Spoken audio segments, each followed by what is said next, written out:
Salut l'équipe, bienvenue pour un nouvel épisode de Équilibre et Performance. Aujourd'hui, on se retrouve pour un nouvel épisode avec Célina Vision, une entrepreneuse et créatrice de contenu sur les réseaux sociaux qui s'est spécialisée depuis quelques années au niveau du développement du personal branding. Donc un sujet que l'on voit quand même pas mal sur les réseaux sociaux ou du moins en amont, mais qui est développé par énormément d'entrepreneurs, de créateurs de contenu, notamment pour développer l'image de sa propre marque, de sa propre entreprise. C'est un sujet qui me touche personnellement parce que je suis en plein développement de mon personal branding et quoi de mieux que d'interroger, de pouvoir poser des questions de manière posée dans un épisode de podcast à une experte dans le domaine. Célina s'est lancée très tôt dans l'entrepreneuriat, a décidé de lancer son agence de marketing et communication pour gérer les réseaux sociaux de certains comptes Instagram, notamment dans l'hôtellerie, les restaurants, etc. Mais pas que. On s'est beaucoup entendu sur énormément de points et franchement, vous allez le ressentir dans l'épisode. Donc, je vous laisse maintenant écouter l'épisode et je vous souhaite une bonne écoute, l'équipe.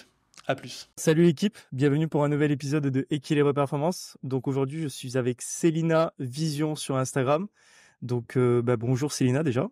Bonjour, merci beaucoup de m'avoir invité. Pas de souci. Bon, du coup, je suis tombé sur le profil de Célina, notamment quand tu as fait ton podcast avec Adam. Ok. Voilà, c'est un peu comme ça et tout que je t'ai connu. Et parce qu'en fait, de base, je recherchais des invités pour mon patron, qui lui aussi a un podcast du coup dans l'immobilier et la rénovation. Et je sais plus comment et tout, je suis arrivé, je crois que je recherchais des podcasts dans l'immobilier, pourtant t'es pas référencé par rapport à ça. Et en gros, je suis tombé un peu dessus et j'ai regardé directement l'interview avec Adam parce que sa tête me disait quelque chose, notamment par rapport aux vidéos de Oussama Mar. Et après, du coup, j'ai vu un peu, on va dire, ce que tu as abordé. Et tu abordes un sujet, on va dire, que les gens n'abordent pas en premier lieu, on va dire, sur les réseaux sociaux. Pourtant, c'est tout, enfin, c'est ce qui rallie tout le monde, c'est-à-dire, du coup, le personal branding. Donc, c'est un peu, on va dire, le sujet qu'on va développer autour de ça aujourd'hui, plus, bien sûr, tout simplement, en fait, ton parcours, parce que forcément, c'est lié. Et j'imagine, du coup, que tu as développé ton propre personal branding. Donc, en vrai, la petite question fatidique en début de podcast, c'est un peu genre, voilà, de te présenter, les choses comme ça, je pense que tu as l'habitude. Donc, voilà, je Ouais, te laisse. ok. Alors se présenter, c'est jamais évident parce que du coup j'ai plusieurs casquettes. Je suis consultante et formatrice, mais j'interviens aussi en tant que coach, etc. Mais bon, bref, pour la présentation, je suis consultante et formatrice en personal branding. J'accompagne notamment les entrepreneurs, les dirigeants et les créateurs à développer leur personal branding. Et selon les clients que je vais avoir, on va jouer sur différents objectifs. Donc pour des entrepreneurs entre guillemets débutants, on va aller chercher à développer un personal branding qui va attirer les clients à eux. Pour les dirigeants, on va chercher plutôt à les faire reconnaître dans leur milieu. Et pour les créateurs, ça va être leur créer une image de marque impactante. Voilà. Ok, ouais. Et du coup, tu viens de Metz, c'est ça?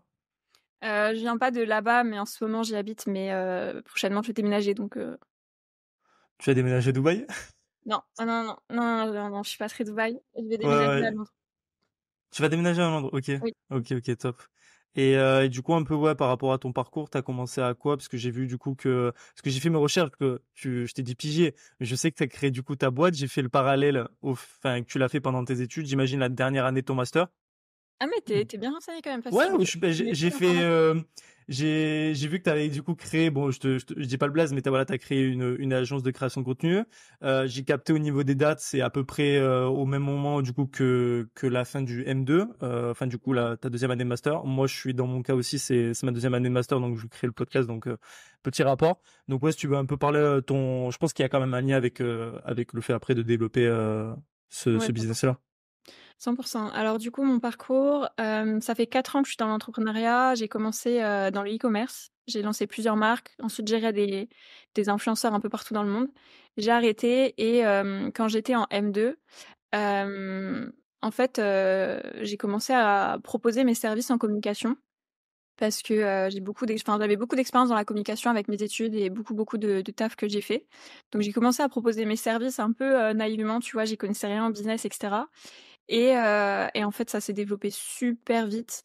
J'ai eu un premier client qui était super content, qui m'a recommandé à d'autres clients étrangers et du coup, en fait, il y a eu un effet bouche à oreille énorme qui a fait que du coup, j'étais en M2, j'étais en alternance et je me suis retrouvée à créer une agence, au bout de 2-3 mois de freelance.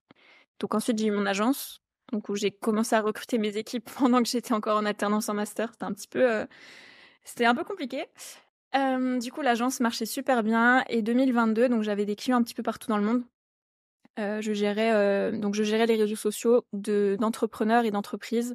Ça pouvait être des hôtels, des restaurateurs, des projets crypto et cetera, enfin très variés. Et 2022, je me rends compte que, c'est beaucoup plus impactant et intéressant quand on développe, les réseaux d'une personne et pas d'une entreprise.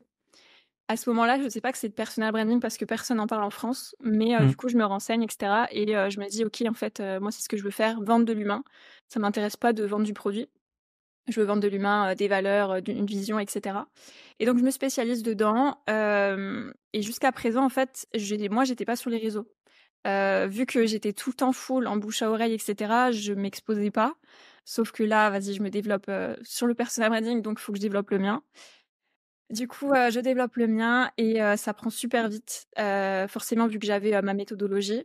Du coup, ça prend vite et je commence à recevoir des demandes d'entrepreneurs qui veulent que je les forme, donc que je les coach. J'y connais rien en coaching, donc je commence à proposer des coachings à droite à gauche et ils commencent à avoir des très gros résultats. Du coup, je me dis: «OK, bon, je vais structurer ça, faire ça proprement et cetera» et donc là, on est en 2023, début d'année et l'agence, je fais un burn-out où vraiment j'en peux plus, c'est pas un business model, qui me va. Il y a trop Mmh. de enfin, c'est trop pour moi, je veux pas. Je prends la décision d'arrêter l'agence, je me consacre au coaching. Le coaching explose et je commence à recevoir trop de demandes en coaching. Je peux pas prendre tout le monde forcément et donc de là, fin d'année 2023, hem, je me mets à créer mon programme et donc 2024, j'ai développé mon programme et donc aujourd'hui, voilà, j'ai mon programme où j'accompagne, du coup les entrepreneurs, je les forme sur toute la partie personal branding et business parce que c'est bien d'avoir un personal branding, mais si ton offre elle est pas optimisée, en Mmh. fait, tu vas pas vendre. Donc j'ai ce programme-là et en parallèle donc j'interviens en tant que consultante, donc là pour, des entrepreneurs, des dirigeants, des marques, des créateurs, des personnalités. OK, OK, Voilà top. en gros pour le Et ouais, j'avais fait, on va dire, mes petites recherches, j'essaie donc c'est vrai de que ouais, c'est résumer. ouais, Ouais. c'est ça. Bon, après, on va aller un peu plus en profondeur, on va dire, sur différents sujets. Et, euh, et déjà, on va dire, au niveau des entrepreneurs, en vrai, est-ce que tu peux donner peut-être des noms que tu as pu, on va dire, coacher en termes de personal branding et du coup, qui sont développés petit à petit, que maintenant, bah, du coup, ils sont reconnus ou ils sont développés dans leur domaine, mais pas forcément, on va dire, tu sais, des têtes, on va dire, de gondole, genre, je sais pas, Anthony Bourbon ou des choses comme ça, quoi. Bah, moi du coup je me suis pas mal, enfin ma clientèle, j'ai une clientèle qui est principalement sur, Twitter et sur LinkedIn et Ok. sur Twitter, ça a été principalement, donc pour ceux qui sont sur Twitter, donc les mes chouchous, on va dire clients, vraiment qui ont eu des résultats incroyables. Il y a eu, Jérôme, JR Copywriting, il y a eu Youssef, il y a eu Dorian aujourd'hui qui est sur LinkedIn. Ensuite, il y a des personnes que j'ai accompagnées plus en consulting, donc en personnalité connue, plutôt sur Twitter. Encore une fois, ça va être, Alex Callen, par exemple. Mhm. Aujourd'hui, j'accompagne de plus en plus des gens sur YouTube, dont pour l'instant, je vais taire le nom parce que j'ai un peu, en fait, pour les clients assez importants que j'ai, la discrétion, c'est assez important, donc pour Ouais. l'instant, je communique pas trop. Je parle des clients, en fait, une fois que c'est passé. Ouais, c'est quelque chose que j'ai remarqué même avec une fille du coup que je vais bientôt avoir et tout qui est diététicienne, et vu que c'est des personnes qui sont assez connues on va dire sur les réseaux sociaux, elle préfère d'abord finir la collaboration avec eux et ensuite pouvoir parler on va dire du projet une fois qu'il est finalisé, une fois qu'il est sorti, comme ça il y Ouais. a pas, on va dire, de problème on va dire au niveau interne. Donc ouais, top. Et d'ailleurs en vrai bah, par rapport à ça, tu dis que t'as accompagné différentes personnes sur LinkedIn, Twitter, etc. J'imagine un peu sur Instagram. Ma première question, c'était est-ce que pour toi, le personal branding, il peut être développé dans tous les domaines d'activité, que ça soit bah, du coup en ligne, j'imagine que c'est favorable, mais que ça soit par exemple, je sais pas, des domaines physiques ou genre peut-être entre guillemets que le bouche à oreille peut suffire. Parce que ça, c'est vrai que des fois, il y a certains domaines, tu te dis, est-ce que c'est pertinent, on va dire, de développer un personal branding sur les réseaux sociaux 100. Alors c'est une bonne question. Le personal branding, forcément, ça prend énormément d'ampleur dans notre société pour plein, plein de raisons et on rentre dans une ère où ça va être de plus en plus compliqué, pour quelqu'un qui a une entreprise de pas s'exposer. Forcément, quelqu'un qui est dans le digital ou qui a une cible qui est dans le digital, c'est un énorme plus pour lui de s'exposer. Maintenant, quelqu'un qui est dans le bâtiment ou qui est boulanger, pas forcément. Donc je pense qu'il y a quand même des industries qui restent très traditionnelles. Ils ont un avantage à s'exposer sur les réseaux, mais pas forcément le fondateur. Ouais, totalement. Et c'est vrai qu'en en soi, il y a un peu enfin, je pourrais revenir là-dessus, mais pour moi, il y a un peu les deux camps en mode, c'est le produit qui va être développé en premier et ensuite l'entrepreneur va aller chercher plus loin et du coup, il va développer son personal branding, ou c'est d'abord le personal branding de l'entrepreneur qu'il a envie de développer et ensuite le produit par la suite. Moi, ça serait un peu, moi, dans mon cas, typiquement, ce serait plus ça, tu vois. Mais OK. je pense que ça dépend un peu du secteur d'activité parce qu'en soi, quand Oui, bah, t'as pas directement, on va dire, toi, en soi, c'est ce qui s'est passé. C'est d'abord, t'as développé un produit, un service, et ensuite, t'as développé ton personal branding parce que, genre, en fait, le bouche à oreille te suffisait, mais à un moment donné, peut-être que tu voulais passer au step supérieur. mmh. Et du coup, tu n'aurais peut-être pas fait directement le personal branding pour peut-être vendre surtout à l'époque, pour vendre après, de la création de contenu, enfin, voilà, quoi, un système. Bah, en fait, il faut bien distinguer, c'est qu'il y a les gens il y a les entrepreneurs et les créateurs. Quand tu es plus dans la partie business, 100 il faut développer ton produit avant de développer ton personal branding et c'est pour ça que, tu vois, moi, j'ai l'étiquette personal branding, mais 70 de ce que je fais, c'est restructurer le business, la cible, le positionnement, l'offre, les Hmm. process. Parce qu'aujourd'hui, tout le monde a un personal branding, mais tout le monde n'est pas forcément compétent. Généralement, les gens, quand ils développent leur personal branding, c'est quand même pour générer des revenus derrière. Pour générer des revenus, il faut avoir une bonne offre, un bon produit. Donc, les fondations sont extrêmement importantes. Maintenant, quand tu es plutôt un créateur de contenu, forcément, ça va d'abord partir de toi et ensuite tu vas créer un produit en fonction de ta personne. Donc ça dépend vraiment de où tu pars, je dirais. Ouais, ouais. Et d'ailleurs, en vrai, pour toi, par rapport à cette année, je sais pas, genre en mode, ça serait quoi, on va dire, le truc que les gens devraient faire, mais qui ne font pas pour développer leur personal branding, on va dire, sur le réseau. Genre, moi, le truc qui en vrai, est hyper simple à mettre en place, genre, en mode, c'est pas un cheat que t'as ou quoi dans ta formation, mais que les gens, ils oublient, de faire et qui peut leur apporter, soit des clients, soit de la visibilité, soit peut-être je sais pas. Et ça dépend de l'objectif. Si tu me parles purement personal branding, chose très classique, très bateau, mais que les gens apprennent à se connaître. Juste, apprenez à vous connaître, comprenez qui vous êtes, c'est quoi vos forces, c'est quoi vos zones de génie, est-ce que vous êtes plutôt quelqu'un d'introverti, d'extraverti, c'est quoi vos centres enfin, en fait, vraiment d'aller en profondeur sur qui tu parce qu'encore une fois, tout le monde développe son personal branding, mais si tu rien, entre guillemets, si tu te démarques pas des autres, ça va être compliqué de te démarquer sur les réseaux. Enfin, en fait, tu peux pas, parce que dans le personal branding, il y en a beaucoup qui s'exposent un peu par ego. Mais le truc, c'est qu'il faut d'abord que tu apprennes à te connaître et que tu saches c'est quoi tes forces, etc. Donc, purement personal branding, classique, mais juste prenez le temps de vous connaître. Tombez pas dans le piège des réseaux sociaux, tu vois, de créer du contenu, genre faites quelque chose de propre et qui vous distingue parce que le marché commence à être saturé. Enfin, il est déjà saturé en quantité, mais pas forcément en qualité. Mais du coup, là, on est dans un marché, que ce soit business ou création de contenu ou peu importe, faut se démarquer. Pour se démarquer, ça part d'abord par apprendre à se connaître. Et dans le business classique, mais que tous les débutants principalement font l'erreur, c'est ultra important. Quand vous vous lancez, il faut que enfin, il faut que vous ayez une cible précise. Souvent, quand on se lance, on se dit je veux parler à tout le monde. Comme ça, je suis sûre que je ferai des ventes. Je suis sûre que je vais intéresser des gens, alors que c'est tout le contraire. Faut pas avoir peur justement de renoncer et de se concentrer sur une ligne directrice. Ouais, ben c'est vrai que c'est intéressant. En vrai, c'est un peu le concept de genre en mode quand tu veux cibler tout le monde, en fait, tu cibles personne. 100%. Et surtout dans la vente. Mais tu vois, je l'ai vu un peu avec du coup ma prof référente qui m'a grave aidé, on va dire, à structurer, on va dire, l'idée du podcast. Et moi, je lui ai un peu dit que voilà, je voulais toucher tout le monde et tout au niveau du podcast. Tu peux pas toucher tout le monde, surtout quand t'as genre 23 ans, tu vas pas toucher directement les personnes qui ont plus de 30-35 ans. Et c'est vrai que du coup, j'ai dû vite, on va dire, un peu. Elle m'a pas non plus. Enfin, au début, elle m'a dit de faire l'ultra niche. Euh, en f- Quand c'est un podcast, faire de l'ultra niche, c'est pas le premier truc Ouais. que je pense c'est pertinent de faire quand tu veux peut-être développer après par la suite un produit. Certes, la qualification de ta cible sera sûrement pépite, mais ça veut pas dire que enfin par la suite et tout, tu vas vendre. Mais c'est vrai que ouais, de cibler, je pense que on oublie de se positionner. C'est bête, mais c'est encore un peu des termes marketing, tu vois. C'est un peu tu fais une matrice SWOT, un truc comme ça tout bête. Et après, genre, en mode, tu te positionnes, on va dire, sur, je sais pas, genre, ouais, sur la vente de produits ou sur, du coup, le développement de la visibilité. Donc c'est vrai que, ouais, vu comme ça, très important.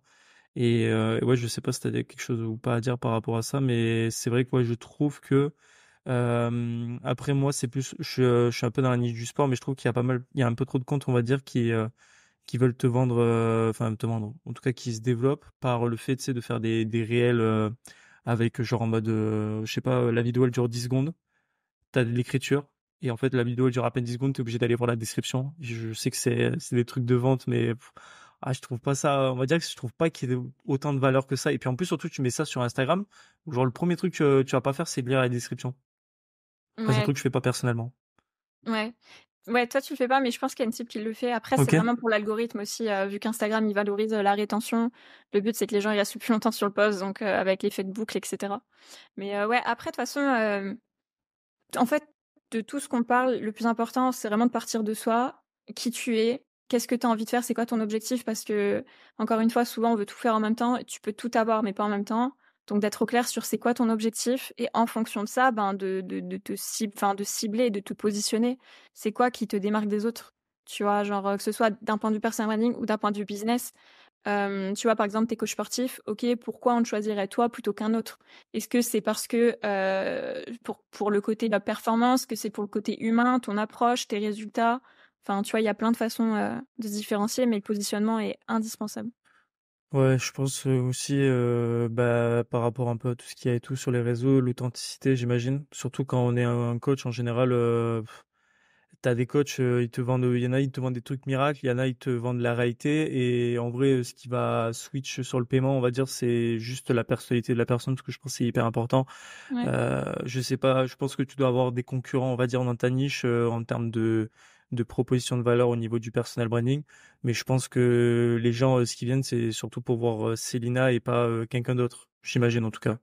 Bah, c'est aussi la force du personal branding, c'est que quand tu as un personal branding qui est vraiment Clivant, ouais. assis, c'est que les gens ne payent pas pour avoir tes services, mais ils payent pour t'avoir toi. Donc c'est vraiment, la force, du personal branding, et de toute façon, on rentre dans une ère où ça devient important parce que, exemple, des monteurs vidéo, tu en as 50, les 50 sont compétents, tu vas aller vers celui avec qui tu as le plus de feeling ou celui qui ressemble le plus à ta vision créative, ou en tout cas, c'est ce que le Ouais, ouais, marché veut aujourd'hui, veut plus de connexion humaine, donc 100. ouais, ouais, clairement, ouais. Et d'ailleurs, un peu, pour revenir par rapport à ça, ce serait un peu de... Parce que moi, je l'ai vraiment vécu, ça fait un mois que le podcast est sorti, fait un mois et demi, même pas. Et en fait, genre, il y a un truc, tu vois, j'ai été très, on va dire, assez buté. C'est que j'étais en mode, parce que je connais un peu tout ce qui est business, Yumi Denzel, Oussama Hamar et tout, genre, j'ai commencé à voir des vidéos assez tôt, genre, j'avais même pas 18 ans. Et je me suis dit, bah, genre, je lancerai un business et tout, mais je vais le faire pas dans mon coin, mais genre en mode sans réseautage. J'aime pas LinkedIn, j'aime pas les trucs comme ça et tout. Et en vrai, genre, bah là, tu vois, j'ai fait mon podcast bilan solo hier, et en gros, genre, je l'ai dit et tout dans le podcast, genre que j'avais tort en mode que le réseau, en vrai, c'est quelque chose d'assez fou, parce que rien que toi, du coup, tu l'as vu en mode bouche à oreille. Moi, je le vois pas forcément bouche à oreille, et encore, je le vois à une certaine mesure, mais je le vois surtout grâce, on va dire, aux réseaux sociaux, c'est pas la même, hein. Vraiment, Ah ouais, le bah, réseautage. Enfin, je sais pas en mode ce que t'en penses, mais le réseautage, en vrai, tu peux être quelqu'un qui, on va dire, a une compétence correcte ou moyenne, genre dans la moyenne, quoi. Et juste parce que t'as le réseautage, genre, tu peux complètement faire exploser, je sais pas, genre ton business, ton chiffre d'affaires ou quoi que ce soit. ouais, 100. Le réseau, c'est ultra, ultra important, et pourtant, je suis pas quelqu'un, de très réseau, tu vois? Je vais pas aux événements, je force pas les interactions, Oui, mais oui. je sais que mon réseau m'a apporté de très grosses opportunités, et qui me permet aussi d'avoir accès à des personnalités, des grosses personnalités, parce que j'ai un réseau et que tu développes, quoi. 100. De toute façon, dans le business, en fait, tu as des paliers, et il y a un certain palier où, tu peux être bloqué parce que tu as pas de réseau, ou parce que, justement, tu vas passer d'énormes paliers parce que tu as un réseau. Ouais, ouais, genre en mode le côté un peu plafond vert, c'est vrai que je le vois, et je pense que surtout quand tu veux développer un podcast, je pense que toi, c'est un peu ça qui va clairement t'aider à faire développer le podcast. C'est pas genre juste t'envoies un message et t'espères avoir la réponse d'une certaine personne. Des fois, t'as envie d'avoir, tu sais, la petite intro de la personne que tu connais pour toucher une autre personne. Et d'ailleurs, ben ouais, bon, tu sais quoi, on en parlera après du podcast, parce que je sais que c'est un truc un peu à part. Pour revenir à ça, en vrai, c'est un sujet que j'ai eu, enfin que j'ai eu, ma prof qui a plusieurs entreprises et tout, en a parlé. C'est un peu le fait que c'est un truc, on va dire, que les femmes surtout, bah, le ressentent, parce que nous les garçons on l'a moins. C'est genre, est-ce que quand t'arrives un peu dans ce côté personal branding, etc., tu t'es senti un peu dans un monde, on va dire, de requins, entre guillemets, avec genre que des gars. Peut-être c'est plus développé au niveau des garçons, j'imagine.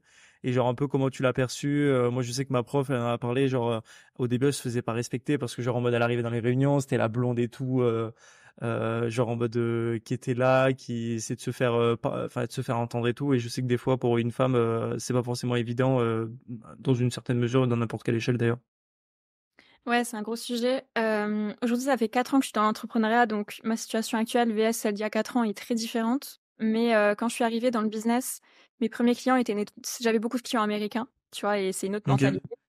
Et c'est vrai que, tu vois, souvent les femmes dans l'entrepreneuriat, surtout en France, hem, elles vont pas forcément aller dans la technique ou la négociation, ce genre de choses, tu vois? Elles vont rester dans des trucs assez communication abstrait. Et pour le coup, moi, je me suis beaucoup, enfin, je fais beaucoup, enfin, c'est vraiment du business que je fais, tu vois? J'utilise la casquette personal branding, mais c'est quand même, enfin, j'aide mes clients, enfin, là, je change de positionnement depuis quelque temps, mais il y avait beaucoup la notion de rentabilité, de revenus, et cetera, donc tout le temps, les parties négociation. Et au tout début, quand j'ai commencé, c'était compliqué parce que, au tout début, moi-même, j'étais blonde, c'est pour ça que ça m'a fait sourire. J'étais, tu sais, bah, tu sais, j'étais étudiante, mais en fait, je savais ce que je faisais, je savais, ce que je valais, mais aux yeux de mes clients, puisque c'était qu'une clientèle masculine, Hmm. j'étais un peu la femme objet. Donc je me suis retrouvée beaucoup, au tout début, à avoir des rendez-vous avec des prospects, qui me faisaient croire qu'on allait signer ensemble. En fait, ils voulaient juste me voir ou m'inviter au resto, ce genre de choses. Et du coup, tu reçois plus d'attention quand tu es une femme, mais tu dois tripler, quadrupler d'efforts pour, montrer ce que tu vaux. Donc ça, c'était au tout début. Ensuite, une fois que j'ai eu des clients, j'ai pas trop eu de mal à me faire respecter parce que j'avais les codes, tu vois? Genre, je me suis jamais laissée faire. J'ai eu beaucoup d'anecdotes sur ça, et du coup, en fait, une fois après, moi, je sais que j'ai un positionnement qui est très, technique. Du coup, pour les hommes, entre guillemets, quand tu es technique, que, tu sais mener une négociation, que tu te laisses pas faire, entre guillemets, «tu gagnes leur respect». Donc moi, dans mon cas, ça a été. Mais c'est vrai que jusqu'à présent, tout ce que j'ai fait, j'ai toujours été dans un milieu très d'hommes. Et même par rapport à mon personal branding, enfin, je suis sur Twitter. Aujourd'hui, il y a de plus en plus de femmes, mais quand je suis arrivée, j'étais la première. Mais après, tu vois, j'ai aussi cette mentalité où j'ai jamais fait de c'est pas parce que je suis une femme que je suis différente. Et tu vois, je Hmm. pense qu'en France, le problème, c'est qu'il y a beaucoup de femmes, on leur apprend pas forcément à avoir confiance en elles, et cetera. Et j'avais pas forcément confiance en moi, mais je sais pas, j'ai réussi à passer outre. Ouais, ouais, c'est vrai que bah forcément avec un peu la pression sociale, surtout femme business, c'est pas trop, on va dire, ce que l'on voit. Donc c'est vrai que j'imagine que ça a pas dû être facile. Et en vrai, quand tu parles de technique, c'était par rapport à quoi que genre en mode tu te positionnais au niveau de ton offre? Qu'est-ce que t'entends par technique par rapport à ce que tu vendais aux clients? Bah, ce que je vends actuellement, enfin, je suis très dans l'expertise et la précision de ce que je vais avancer, tu vois, dans mon approche, enfin, en tout cas, c'est devenu aussi ma réputation, c'est que je vais très en profondeur dans ce que je vais accompagner au niveau de, bah, de la technicité, tu vois? Que ce soit au niveau de l'offre, des process, du positionnement, des tunnels de vente, enfin, tout ce qui est un peu, très marketing. Je vais vraiment dans la compétence, dans vraiment l'expertise. Je sais pas Ok. comment te l'expliquer autrement. Ouais, ouais, non, mais je vois très bien. Et en vrai, du coup, ça fait bah, un petit moment et tout que tu fais ça. Je crois que j'ai vu que tu avais accompagné déjà 300 clients. En vrai, je pense Ça, qu'on est c'est juste avec ton programme en plus, je crois que c'est le programme que tu as sorti il y a pas longtemps, non? non, là, Ah, c'est, global, ouais. ouais, global, mais en vrai, on est à plus, mais je sais pas combien. Franchement, je sais pas. Je pense qu'on doit être plus 350, 400, je sais pas trop. Ok, et du coup en vrai c'est si on peut parler un peu d'un cas on va dire je sais pas genre typique ou atypique n'importe que t'as avec un client genre en mode qu'est-ce que t'as eu comme cas qui t'a marqué en termes de développement genre qu'est-ce que ça lui a apporté dans son personal branding son entreprise enfin toutes ces choses-là que ça soit bah du coup j'imagine que c'est plus des garçons que tu fais genre 80% du temps c'est des garçons que tu fais en personal branding il y a jamais très peu de femmes. En vrai, hein, ça fait que 3 mois que j'ai mes premières clientes femmes. Ok. Donc j'ai travaillé qu'avec des femmes. Ouais sur plusieurs années ouais. Ouais. Ouais. Là, je suis contente, j'ai enfin des clientes femmes, c'est trop bien. Et du coup, des cas clients, j'en ai eu plein. Mais tu vois, enfin, parce qu'en fait, vu que j'ai eu plusieurs casquettes, tu vois, j'ai eu les clients que j'ai accompagnés en agence, j'ai eu les clients que j'ai accompagnés en coaching, avec le programme, consulting, et cetera. C'est pas les mêmes choses. Personnellement, moi, les gens qui m'ont le plus, enfin, ceux dont je me souviens, c'est ceux que j'ai aidés à partir de zéro et que j'ai vu vraiment, tu vois, genre s'expatrier, voyager pour la première fois avec leur business. Enfin, tu vois, les transformations comme ça, c'est celles qui m'ont le plus touchée, forcément. Enfin, je dis pas que enfin, tu vois, moi, ça m'intéresse pas forcément, d'aider un mec qui fait 100 000 à faire 200 000 par mois, tu vois? C'est pas c je vais Ouais, prendre tu beaucoup plus préfères de le, plaisir le à 0 à 10 000, entre guillemets, une connerie comme ouais, ça, genre ouais. ouais, C'est plus puis gratifiant, ouais. et puis, enfin, tu vois, l'argent, c'est qu'un outil, enfin, j'ai aidé beaucoup de clients à gagner des bons revenus et donc, par exemple, pour des cas, j'en ai plein, mais tu vois, par exemple, Jérôme, donc c'est quelqu'un que j'ai accompagné, il y a 1 an et demi et lui, il était en CDI, il était très malheureux, dans son CDI et cetera. Enfin, c'était un peu compliqué. Il avait eu, 1 ou 2 clients, sur les réseaux et hem et en 3 mois de coaching, bah, il a quitté, enfin, en 1 mois et demi de coaching, il a quitté son CDI. À la fin des 3 mois, il était très bien et aujourd'hui, c'est le numéro 1 dans son domaine. Je crois il a dépassé les 200 000 € de CA, genre, on l'arrête plus, tu vois? Et des clients comme ça, j'en ai eu plein où, tu vois, Dorian que j'ai accompagné qui était étudiant, il était un peu perdu dans ses études et lui, tout ce qu'il voulait, c'était un petit peu découvrir le monde et voyager, tu vois, un peu, digital nomade et cetera. Et ben, du coup, donc on a pris le coaching, je l'ai aidé à s'en sortir, enfin, à vraiment structurer son activité, attirer des clients à lui et puis il est super bon. Après, tu vois, j'ai pas tout le mérite, hein. Les gens que j'ai aidés et qui ont réussi, c'est parce qu'ils étaient compétents aussi. Mais, du coup, Dorian, bah, il a été au Canada, genre quelques mois après, enfin, tu vois, des histoires comme ça, forcément, ça me touche, tu vois? C'est plus le côté humain, que Ouais, j'ai ouais, relevé. normal. Et bon, en vrai, oui, entre guillemets, t'as pas tout le mérite, mais t'as été la personne qui leur a apporté sûrement, certes, l'expertise, la connaissance, c'est hyper important, mais moi, je l'ai vu, genre, avec une personne en particulier, ça t'apporte le déclic. Et du moment où t'as le déclic, parce que pour moi, les gens, ils disent, ouais, Ouais. genre, j'ai pas eu le déclic et tout. Pour moi, t'as toujours un petit déclic au fond de toi, où genre, en mode, ça y est, tu déconnes plus, on va dire, dans ce que tu fais. Mais après, faut le vouloir, Euh, tu vois? alors, Il y a en des fait, gens pour qui moi, c'est, ouais, tu vois, genre, moi, je suis au stade zéro du podcast. Je sais pas si c'est le podcast qui va m'aider à plus tard marcher et tout, genre que ce soit sur les réseaux ou créer une offre pour aider les gens dans un domaine et tout de leur vie. Mais moi, ce que je ressens en fait, c'est que comme tu l'as dit, il faut le vouloir, il faut aller le chercher en fait ce déclic. Et des fois, tu sais même pas en fait c'est un déclic qui te manque parce que moi j'ai eu, je me suis quand même cherché, je dirais pendant je sais pas genre 3 ans et j'ai tout fait. J'ai fait le MLM avant du coup j'ai rencontré Alex. Ensuite, genre j'ai fait, bah du coup j'ai fait les cryptos. Après j'ai fait le trading pur, genre en mode forex, etc. Et c'était des trucs voilà que ça me bottait pas. Après j'ai essayé dropshipping et j'arrivais pas. ah, tu tout fait. J'ai tout fait, tu vois, mais je me suis dit c'est pas grave, tu vois, genre ouais j'ai pas fait le un ou deux voyages, j'ai pas fait des dizaines et des dizaines de soirées qui potentiellement allaient se ressembler et tout, mais genre je regrette pas d'avoir peut-être dépensé, je sais pas, je me donnerais genre peut-être 5 000 € dans tout ça. Mais genre moi c'est fait, c'est passé, je sais que je veux pas ça au fond. Il y en a ils testent je sais pas à 25 30 ans et tout, c'est pas la même une fois que tu testes à cet âge-là même si t'as l'argent. Et après une fois que tu commences à tâtonner un peu genre ce que tu aimes vraiment, ben une fois que tu l'aimes et tout, genre en général ouais, c'est là où t'as le déclic et c'est là où tu fais le step. Mais des fois ça peut être aussi un accompagnement avec des gens surtout quand tu sais dans le coaching physique genre en mode un coach sportif, tu le vois surtout souvent. Mmh mh. Surtout des fois un déclic hein, que tu as besoin d'avoir. Ouais, 100. Mais encore une fois, faut le vouloir. Tu vois, là, par exemple, Ouais. Jérôme dont je t'ai parlé juste avant, en fait, tu vois, il y a des gens, je le sens quand ils ont le déclic et que ça y est, ça va partir, tu vois? Genre, c'est vraiment quand ils prennent conscience de leur zone de génie parce que tu vois, enfin, moi, je les accompagne à structurer leur activité, leur offre, leur positionnement, leur processus, leur stratégie de communication, tout ça.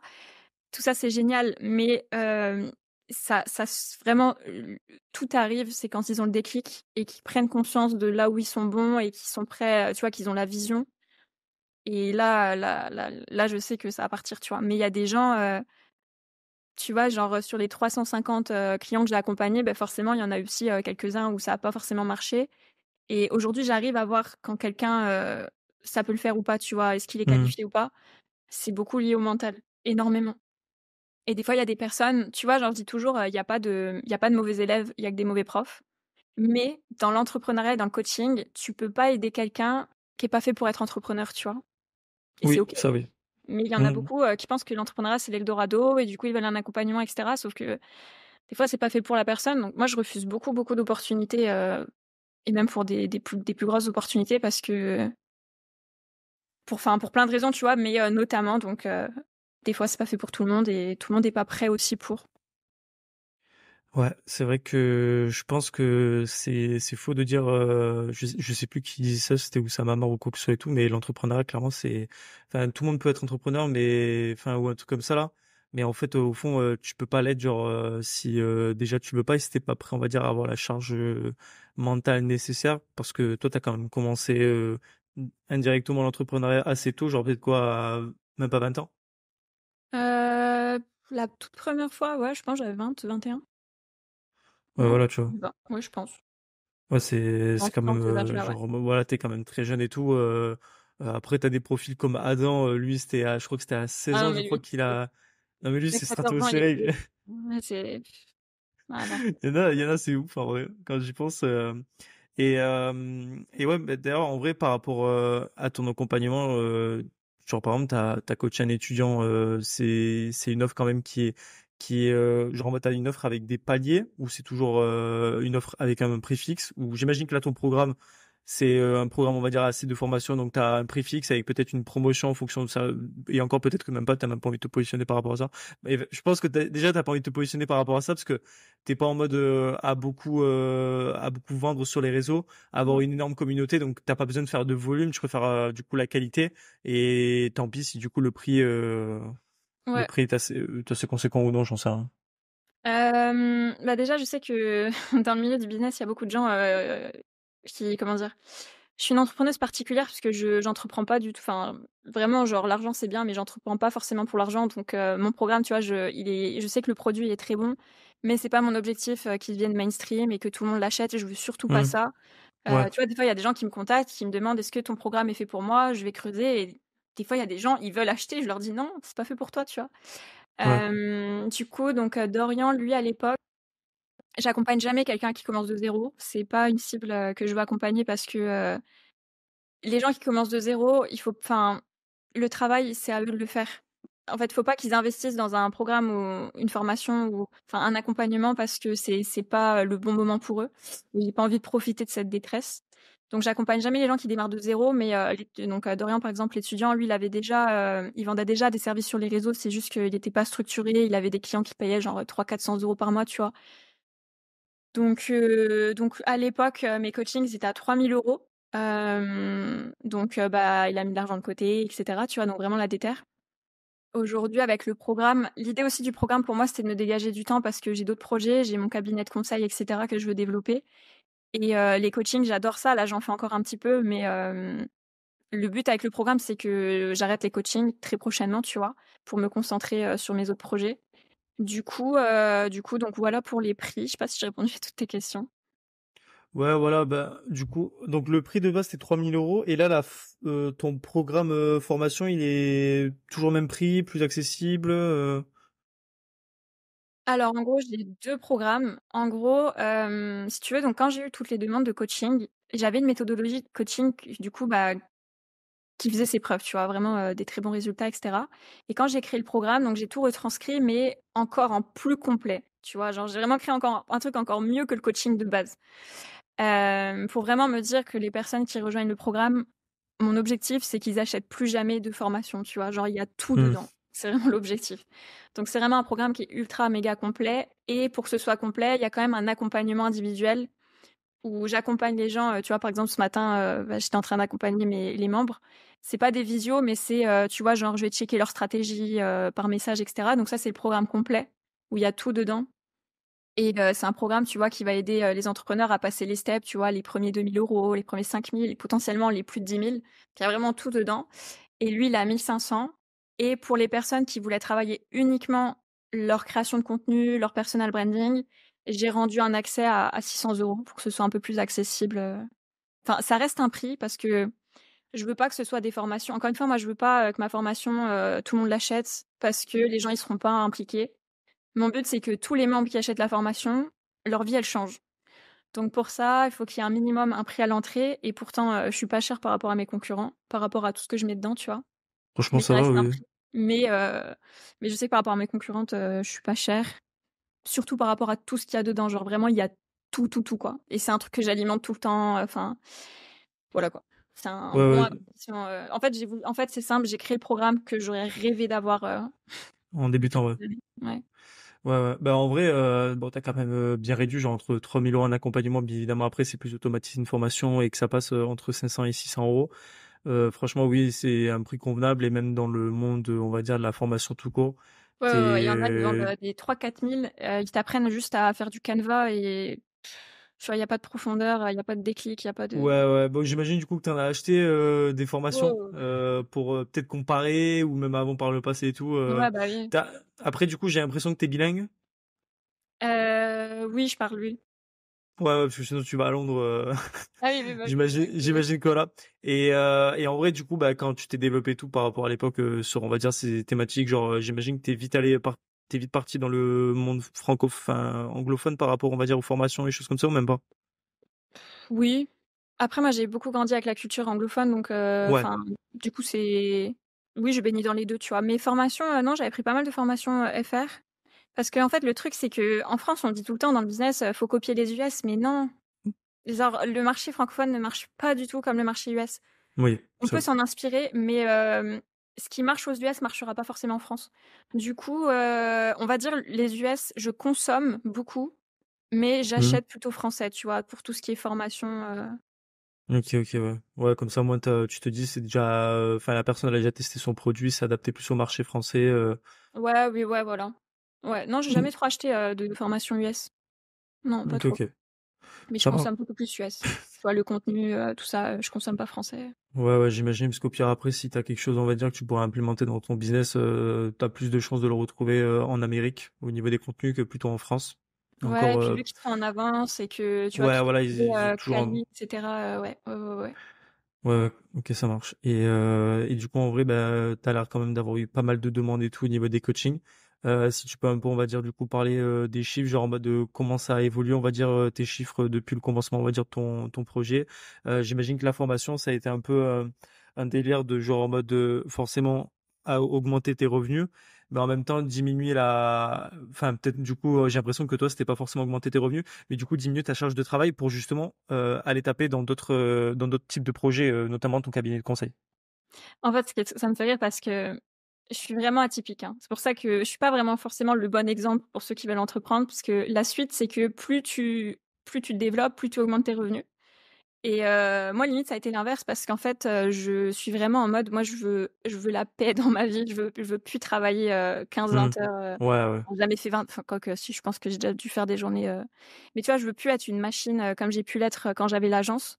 Tu vois, par exemple, au temps de l'agence, quand j'ai arrêté l'agence était en pleine expansion. On commençait à avoir les 20-25 000 € par mois et j'ai arrêté.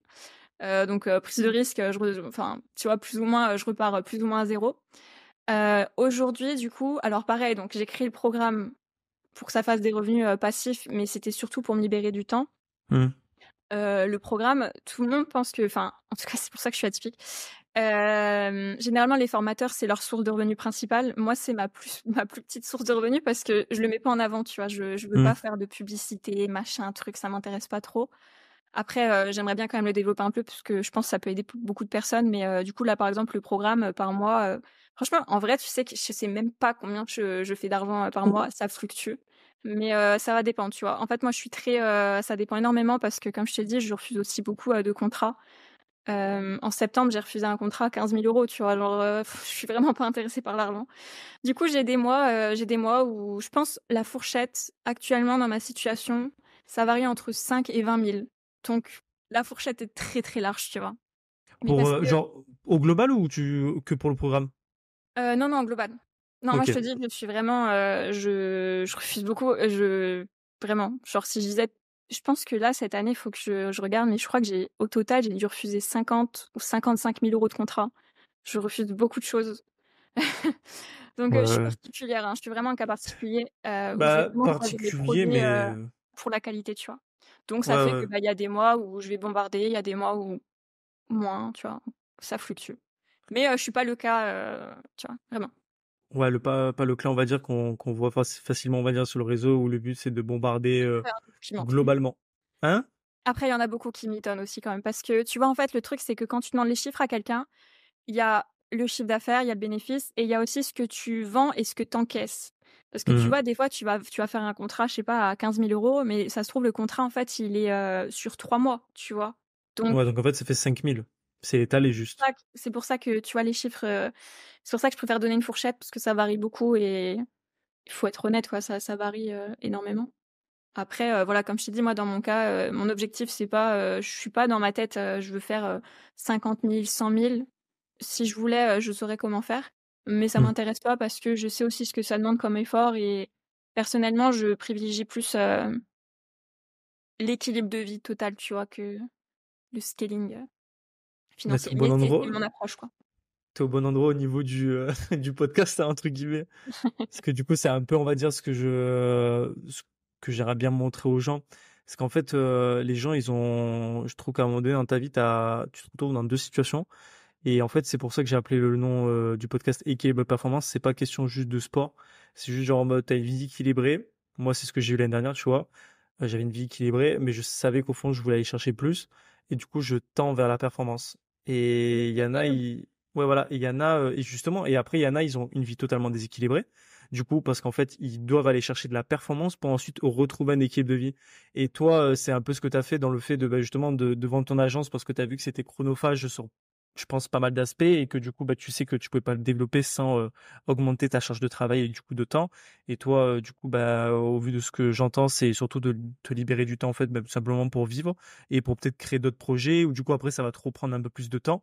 Et après, tu vas pouvoir les re-automatiser. Et en fait, après, ben voilà, tu crées un peu tes écosystèmes que tu as envie ou justement, ben, entre guillemets, c'est ta raison de vivre, façon de parler. Ouais, 100.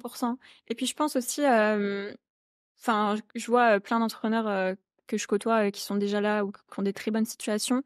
En fait, j'ai l'impression que l'entrepreneuriat, c'est beaucoup des cycles. Tu vois, il y a des cycles où tu vas travailler énormément, tu vas Mm. mettre un peu limite de côté ta santé, puis après, tu vas être plus tranquille, puis après, tu vas relancer un... Et en fait, c'est un peu un cycle, et au bout d'un moment, tu arrives à une certaine maturité où tu arrives à... où tu es en capacité aussi de te dire, ça, j'ai pas envie. Que tu vois, au début, tu es un peu en mode survie. Genre, au début, tu prends tout ce que tu as, tu testes, et puis tu te plains pas, tu vois. Là, c'est un peu la situation confortable où tu peux te permettre de dire ça j'ai envie, ça j'ai pas envie, ça je suis pas alignée. Du coup, après, il y a une certaine maturité, mais clairement, après, je pense que c'est des cycles. Et c'est aussi important que, en fait, d'être honnête avec pourquoi tu entreprends. Tu vois, moi, dans le cas de l'agence, j'aurais pu continuer parce que ça se développait, j'aurais pu recruter davantage, escaler, etc. Mais moi, dans mon cas, j'entreprends vraiment pour la liberté. Et avoir une agence, c'était être entouré en permanence de dépendance. Tu vois, genre, j'avais des équipes qui dépendaient de moi, j'avais des clients qui dépendaient de moi, les équipes des clients dépendaient de moi, je dépendais des clients. Enfin, ça pouvait, en fait, d'un point de vue personnel, spirituel, introspectif, tout ce qu'on Mm. veut, ça me rendait malade, tu vois. Donc, oui, tu fais de l'argent, c'est bien, mais en fait, t'en profites pas. T'es tout le temps à cran, enfin, c'est pas une vie, tu vois. Donc, je pense que c'est important d'être en accord aussi avec ses objectifs. Il y a des gens, ils entreprennent pour la richesse, c'est ok, tu vois. Donc, eux, ils sont vraiment en mode résultat. Donc, eux, ça va être vraiment monter des boîtes, des SaaS, les vendre, en refaire, tu vois. Je pense que c'est juste important d'être en accord avec ce que tu veux, quoi. Ok, ouais, c'est vrai, totalement. Je partage à 100% et du coup, ben, en vrai, je pense qu'on va en venir un peu justement à peut-être ton podcast. C'est peut-être pour ça un peu que, je sais pas un peu comment du coup tu l'as vu. Donc, ton podcast s'appelle Vision Talk. Ouais. Où du coup, bah voilà, je te laisse un peu le présenter. Après, on va en revenir parce que je pense que tu vas mettre peut-être un petit coup d'accélérateur par rapport à ça.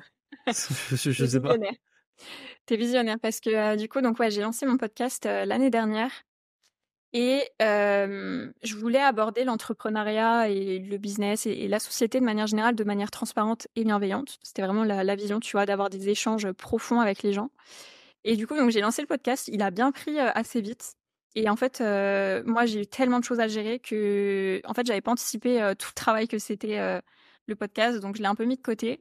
Mais c'est un projet qui me tient énormément à cœur et sur lequel j'ai une énorme vision long terme. Tu vois, genre, du coup, c'est marrant que t'en parles parce que je le mets pas du tout en avant. Ça fait 6 mois, j'ai rien posté, mais je vais reprendre prochainement et je veux vraiment en faire un média, tu vois, à long terme. Donc j'ai vraiment une grosse vision dessus. Voilà. C'est vraiment, Hmm. en vrai, Vision Talk, c'est vraiment le bébé que personne connaît, tu vois. Genre, je sais pas comment dire. Bah, pourtant, je t'ai connu comme ça en vrai. Ouais, c'est C'est bête, marrant. hein. C'est marrant. C'est bête et bon après, je pense que je sais pas lequel t'as pas fait beaucoup d'épisodes, mais c'est peut-être celui avec Adam qui a le plus marché. Non, même pas. Non, même pas. Non, Là, le même. dernier, c'est le dernier qui a le plus marché, qui est vraiment très très cool. Le Monde en 2050, qui était vraiment stylé. Ouais, ouais, j'avais regardé un petit peu, ouais. Il avait Bah l'air ça, tu vois, sympa. c'est typiquement ce que je veux vraiment faire. Tu vois, vraiment en fait, je veux vraiment que quand les gens ils regardent le podcast, tu vois, genre, ils réfléchissent. Ils se disent, ça leur fait des déclics. Tu vois, genre, ça, c'est des échanges où t'as l'impression que tu voyages tellement c'est des échanges profonds. Et du coup, là, je dois terminer certains projets et avant mon déménagement à Londres, il faut que je reprenne les tournages. Et franchement, j'ai trop hâte de la nouvelle direction que ça va prendre. Honnêtement, je pense que ça va être vraiment très très cool en termes d'impact et bref, j'ai trop hâte.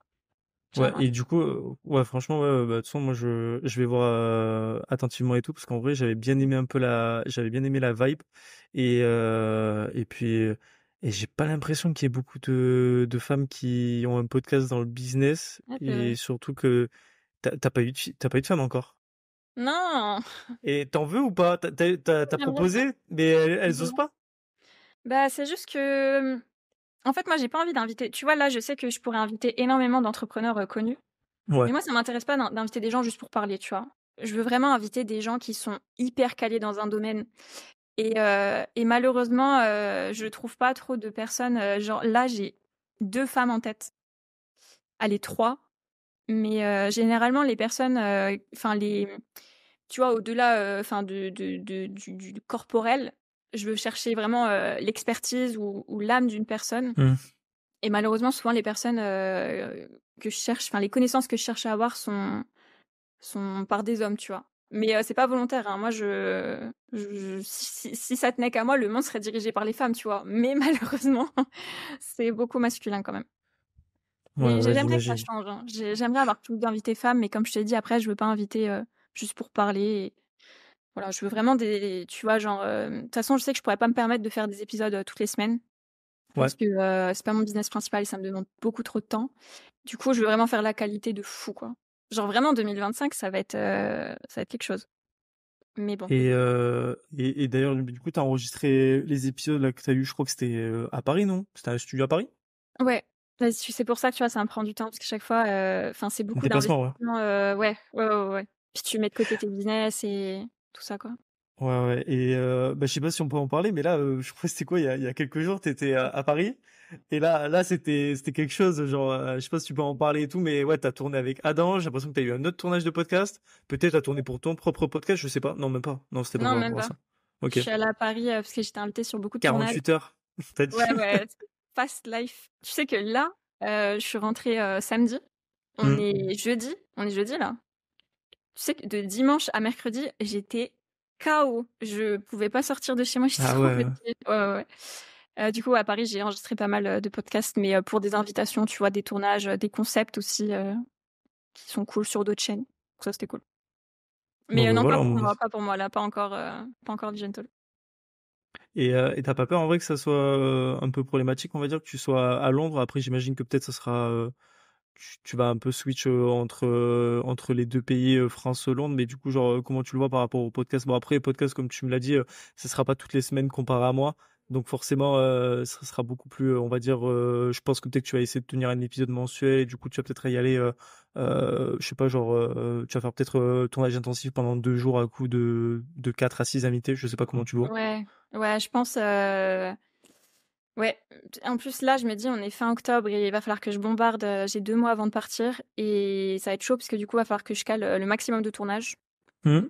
Et vu que j'ai plein de choses à gérer niveau business, tu vois, je me suis pas encore posée parce que les gens se rendent pas compte un podcast à quel point c'est du travail. Le concept, trouver des invités, avoir l'accord des invités, organiser. Après, moi, enfin, le déplacement. Après, t'as toute la post-prod, le montage, enfin, c'est YouTube, tu vois, c'est un sacré game. Du coup, bah ouais, je vais Je le essayer vois, ouais. de. Ah ouais, non, c'est un Je me délire. fais. Bah après moi ça j'ai la chance. Je produis le podcast de mon patron, donc on va dire j'ai la connaissance des outils, des réels, des bonnes IA qu'il faut utiliser. Ouais. Mais ouais, en plus moi je sais. Je me suis dit bon voilà c'est le truc que j'aime faire tu vois genre c'est parler avec des gens et tout. Enfin, de base c'était genre juste le concept du podcast parce que j'en écoute depuis 4 ans. Et maintenant, en fait, genre, une fois que tu vois, je suis passé devant le premier, devant le micro pour le premier épisode, genre, j'ai su que, genre, en mode, c'était bon, quoi. Je voulais faire ça. Genre, j'ai l'impression d'avoir fait ça toute ma vie et tout, alors que pas du tout. C'est juste que j'avais tellement écouté des podcasts que, à la fin, tu connais un peu Ouais. vite fait les mimiques, les choses un peu comment ça se passe. Et surtout, en vrai, ce que j'ai remarqué, c'est que, ouais, un épisode, quand même, ça prend quand même du temps. Et surtout que, moi, en plus, je déconne pas, je fais un épisode complet. Je fais les chapitres, je sors 2 extraits de chaque épisode complet. Je fais minimum 5-6 réels par semaine. Non, non, ouais, c'est En quelque vrai, chose. c'est quelque chose, ouais, ça m'emmerde. J'imagine que t'as délégué, du coup, tout le montage, etc. à chaque fois. Ouais. Ouais, ouais. Mais du coup, tu vois, par exemple, donc là, cette année, quand j'ai fait le podcast, j'avais pas anticipé tout le travail que Ouais. ça allait être et l'investissement temporel et Ouais, de financier temporel. que en plus, moi, je vais dans les studios, donc je loue les studios, ensuite les montages, machin, et je veux de la qualité, donc limite, je veux du motion design, donc ça coûte une blinde, et puis je suis en mode, allez, on y va pour la qualité, mais enfin, c'est Ça va vraiment vite, hein? un hobby qui coûte très cher. Ouais, ouais, donc c'est pour ça, moi, ça va être un hobby que j'espère après rentabiliser, on va dire. Mais ouais, c'est vrai que j'avais vu et tout, les studios, je crois que c'est, bon, Paris ou Dubaï et tout, je crois que c'est à peu près 250 € les 2 heures, en général, 300. Moi, généralement, ça dépend des studios, et puis là, il y en a de plus en plus, donc il y en a qui sont moins chers, là, tu vois, mais généralement, l'heure, c'est 150, on va dire. 150. Mais après, tu vois, tu rajoutes Ouais. les frais de montage. Enfin, tu vois, classique. Tu vas à Paris. Donc déjà, tu payes allez, le train, on va dire, c'est 200 balles. Tu payes Vas-y, la vends-moi nuit. le truc en mode, Vas-y. il faut pas, il Ah ouais, faut que non, mais j'aille tourner, faut que j'aille tourner à Paris, ouais. que ça va me coûter un SMIC. Mais après, c'est moi parce que je suis chiante pour la qualité, mais franchement, en vrai, je veux même pas Non, c'est penser normal. aux milliers d'euros, parce que ça se compte en milliers d'euros là, que j'ai mis pour quelques épisodes. Franchement, en fait, c'est quoi, je préfère même pas y penser, hein. Parce que purée, mais bon, c'est un Ouais, hobby, ouais. quoi. C'est un hobby qui Ou- potentiellement a une ambition de média et qui, pour l'instant, ne rapporte rien, mais qui prend beaucoup de plaisir, tu vois. Donc j'ai hâte de m'en remettre dedans, mais on va déjà bien développer les business avant. Ouais, ouais, histoire que ça soit bien amorti tranquillement, ouais. Ouais, ouais, ouais, Ouais, ouais. c'est vrai que ça commence à piquer. Mais quand Et t'es sur Paris, en vrai, quand t'es dans une ville où il y a des studios, t'as un sacré avantage. Enfin, tu vois, c'est cool. Après, bah, qui sait, surtout, ouais, c'est peut-être un qu'à pied à terre, Londres, quoi. je tournerai avec des Anglais. Qui sait, peut-être. C'est un truc que ça aimerait bien développer en vrai ou pas? Ou tu Non, veux je pense pas. regarder ou peut-être que tu feras un deuxième podcast alors, imaginons. Non, je pense pas. Non, je pense que je resterai sur le marché francophone. Après, pourquoi pas, si un jour j'ai l'opportunité d'avoir quelqu'un de hyper intéressant Ouais, en Angleterre, de faire en anglais sous-titré français, mais non, c'est pas dans mes objectifs. ouais, ouais, je veux bien te croire. Et en vrai, par rapport un peu, bah, du coup, business, podcast, etc. et tout, j'avais, on va dire, préparé, on va dire, une petite question. C'était un peu genre, à l'heure actuelle, pour toi, qu'est-ce qui est le plus compliqué, pas à développer, mais pour passer, on va dire, au niveau supérieur? Parce que du coup, là, t'as le programme. Après, tu sens que t'as envie de développer le cabinet de conseil. T'as le podcast à côté. Euh, c'est quoi un peu, on va dire, du coup, potentiellement, on va dire ta priorité. J'ai l'impression que la priorité, c'est le cabinet de conseil. Même pas. Ouais, en fait, c'est compliqué parce que vu que j'ai plusieurs activités, c'est extrêmement important de bien développer chaque projet à maturité pour pouvoir passer à un Oui, autre. Tu vois, tu ouais. peux pas tout faire en même temps. J'ai essayé. Je disais à tout le monde qu'on pouvait pas, mais moi j'ai essayé quand même en mode je suis super woman. Non, tu ne peux pas. Donc là, je suis plus dans une phase. Là, il faut vraiment que là, j'essaye vraiment de structurer un maximum la partie marketing du programme. Tu vois, dans le Mm. genre de mettre en place d'autres canaux, pardon. Ensuite, je vais me focaliser podcast. Et ensuite, 2025, je me focaliserai consulting, cabinet de conseil. Mais du coup, moi, là, la difficulté que je rencontre, franchement, c'est le recrutement, je dirais. Ok.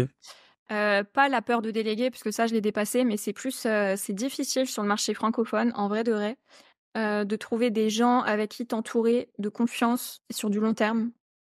C'est marrant parce que j'ai fait un tweet dessus hier. Franchement, je pense en 4 ans, je sais pas avec combien de personnes j'ai T'as travaillé. travaillé, ouais. Je pense que ça doit être entre 60 et 100 personnes. Et honnêtement, hein, sur toutes ces personnes, je pense qu'il y en a 5 ou 6 que je recommanderais vraiment, tu vois. Et je suis pas la cliente la plus exigeante. Et du coup, c'est difficile parce que tu vois, là, j'ai plein de choses que je délègue plus ou moins, tu vois, genre j'ai une assistante, j'ai un monteur, machin et tout. Mais je sais qu'il va falloir que je délègue un peu plus, mais c'est difficile, de trouver les bonnes personnes, Surtout que moi, je suis vraiment focalisée qualité, tu vois? Donc faut que je trouve des gens qui ont la même vision et qui sont pas en mode, comment dire? Vendeur de tapis, en ligne, tu enfin bref. Ouais, ouais, j'imagine. Et c'est quoi en vrai pour toi là? Parce que je sais que on le dit souvent et tout, le plus dur dans le business des fois, c'est pas forcément le produit, c'est pas forcément aussi ça, c'est l'humain. Et en fait, c'est tout simplement que en fait, tu peux pas avoir la même prise sur quelqu'un et du coup, il faut avoir un minimum de confiance. Et que ça soit après là, tu parles comme ça du marché francophone. C'est qu'on va dire qu'est-ce qui manque en vrai à ce marché surtout qu'en plus on est dans le business en ligne, donc tu es censé, certes, tu as un peu l'appétence de vendre un peu ta personne et tout, comme tu pourrais te vendre d'ailleurs dans un entretien physique hein, pour un CDI ou un CDD, donc ça, on va dire, ça bouge pas. Mais qu'est-ce qui manque, tu trouves, aux gens à l'heure actuelle, genre en mode pour, je sais pas, genre se faire recruter par les bonnes personnes ou juste en fait bah, amener des résultats à l'entrepreneur ou l'entrepreneuse en question, quoi. Ah, en vrai, ça Qu'est-ce dépend que des tu as vu en catégories. vrai? Qu'est-ce que tu as vu en vrai, toi, qui t'a déplu? Parce que du coup, tu m'as dit voilà, que tu as travaillé avec un peu moins de 100 personnes et tout, et qu'il y en a même pas 10% qui ont fait le taf. Bah, Qu'est-ce qui... je pense Après, ça dépend, c'est de la prestation externe, j'imagine, la plupart du temps, ça a été des ah auto-entrepreneurs oui, que tu oui, prenais. toujours, des Oui, voilà. Oui, freelances ou toujours. des agences ou ce genre de choses. Non, c'est pas, en fait, il y a plusieurs catégories, tu vois? Au début, quand je commençais, je travaillais beaucoup avec des freelances et cetera et généralement, c'est des personnes qui manquent de rigueur et de structure, donc c'est des gens, tu vois? Enfin, en tout cas, quand j'étais en agence, bah, en fait, tu dois, gérer des personnes qui sont censées se gérer elles-mêmes, mais qui savent pas se gérer, tu vois? Genre, ils manquent de structure et de professionnalisme et quand tu as travaillé un peu dans le milieu de l'entreprise, on peut cracher sur le salariat, mais au moins, il t'apprend la rigueur et l'attitude professionnelle et généralement, enfin, le marché francophone, tu as plusieurs catégories, mais tu vois, il y a ceux qui vont manquer de professionnalisme ou de rigueur, tu vois? Ils vont pas être très carrés, ça va être un peu flou ce qu'ils font, comment ils font la prestation et cetera. Ensuite, tu as ceux qui sont très bons, mais qui sont dans la course à avoir le plus de clients possible, le plus de revenus et du coup, qui vont un peu te négliger parce qu'une fois qu'ils t'ont, en fait, ils veulent juste avoir le plus de clients possible, donc après, ils vont un peu négliger la qualité, ils vont pas être impliqués forcément, et cetera, tu vois? Même des gens qui vont faire du high ticket, il y a des gens que j'ai payés, 2 000-3 000 €, c'était moi qui devais repasser derrière tout ce qu'ils faisaient, tu vois? Mhm.